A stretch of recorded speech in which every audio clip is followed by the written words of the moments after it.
we did was called a collaboration. And when you collaborate, it means you join together. So that if I was going to just do something by myself, it wouldn't be as strong as if I joined together. So we joined the Rosa Parks Institute, which had just been founded.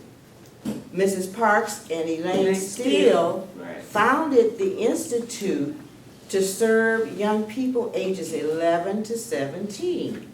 So we went on the first Freedom Tour as a collaboration with MCHR, and what we did was we showed them Mrs. Parks' history.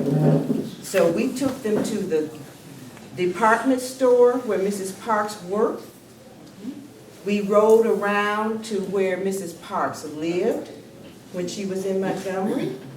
We went to the bus stop, the route that the bus took when she used to take the bus home from work. And we saw all of that. And then we went, and then we also went to see the church where the people gathered to form the Montgomery bus boycott. And it was the church where Dr. Martin Luther King had become the young pastor at that church. We also went by Mrs. Parks' church that she went to when she was living in Montgomery. Then we took the bus to where was Mrs. Parks born? Tuskegee. We took the bus to Tuskegee, and we spent time looking around that town, and we met Mr. Fred Gray, who was one of the attorneys. He was the mayor of Tuskegee, and we met him.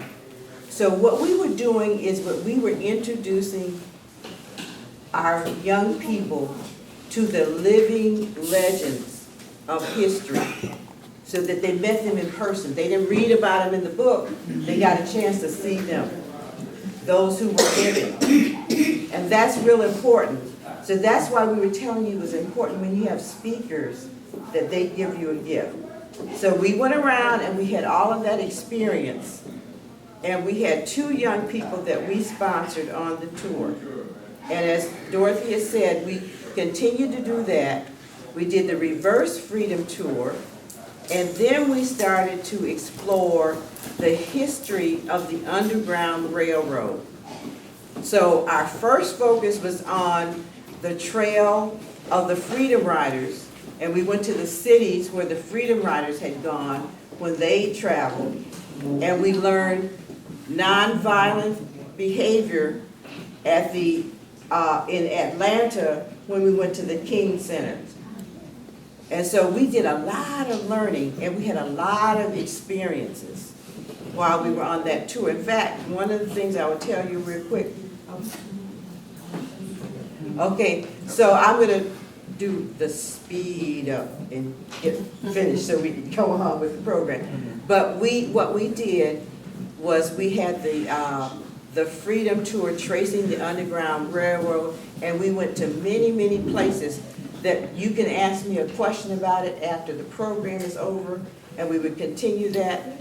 But the important thing that I want you to know is that when you learn something in this program, you have a responsibility to take it back to the community and share it.